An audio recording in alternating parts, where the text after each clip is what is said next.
लेकिन तुम्हें कैसे पता चला हम मजाक कर रहे थे? Common sense. पहली बात तो इंडिया में टाइगर्स की संख्या वैसे ही बहुत कम हो चुकी है, और अगर यहाँ पे कोई टाइगर होता भी ना तो आई एम श्योर यहाँ पे सैंक्चुरी बन चुकी होती। और दूसरी बात, तुम जब ये ब्लूटूथ स्पीकर अपने बैग में डाल रही थी तब हमने देख लिया था, और हम इतने बुद्धू भी नहीं है कि तुम दोनों हमारे सामने आंख मारो और हमें समझ भी ना आए। लड़की तो एक दिन रॉकेट ही उड़ाएगी। क्या आईक्यू वाली बंदी है, और हम लोग ना मजाक ही उड़ाते रह जाएंगे। लड़कियों के आईक्यू पर हम ज्यादा भरोसा नहीं करते। और Ira, just FYI for your information, पानी लाना तो सिर्फ इसे डराने का बहाना था। एक्चुअली खराबी इंजन में है। अब मैकेनिक कहाँ से लाएंगे? ये हम लड़कियों को कुछ ज्यादा ही अंडर एस्टिमेट नहीं कर रहा। चलो अब इसकी गलतफहमी भी दूर कर देते। गाड़ी स्टार्ट करो।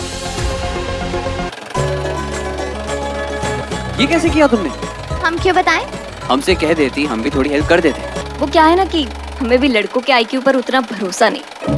अपोलिना के आने वाले एपिसोड में एक अलग ही ट्विस्ट देखने को मिलने वाला है। यहाँ पर भाई अपोलिना और सरस्वती के बीच में झगड़ा हो जाता है।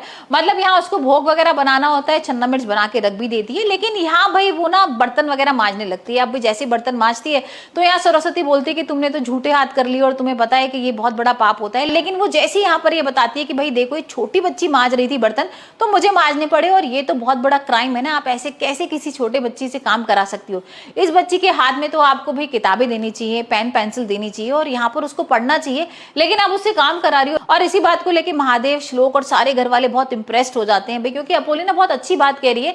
और श्लोक ने तो कितने दिन पहले बोला भी था कि भाई इस लड़की को पढ़ना चाहिए, यहाँ पर काम वाम नहीं करना चाहिए। और इस बात को लेके भाई वो बहुत खुश है कि अपोलिना की बात महादेव ने मान ली। और वहीं हम देख रहे हैं कि भाई दान देने की बात आई है।